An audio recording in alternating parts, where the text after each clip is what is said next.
உங்க வீட்டு பூஜை அறையில திரும்ப திரும்ப இந்த பெரிய தவறு செய்து விடாதீர்கள்.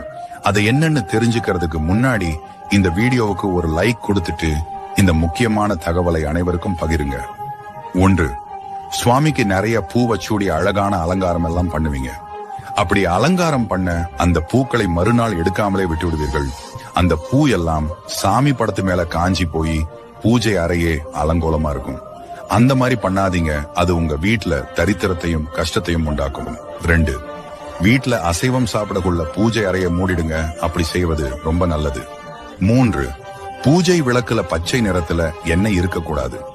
ஒவ்வொரு வியாழக்கிழமையும் நம்ம வீட்டில் உள்ள விளக்கை சுத்தம் செய்ய வேண்டும். எப்பொழுதுமே நமது பூஜை அறை சுத்தமாக வைத்துக் கொள்ள வேண்டும்.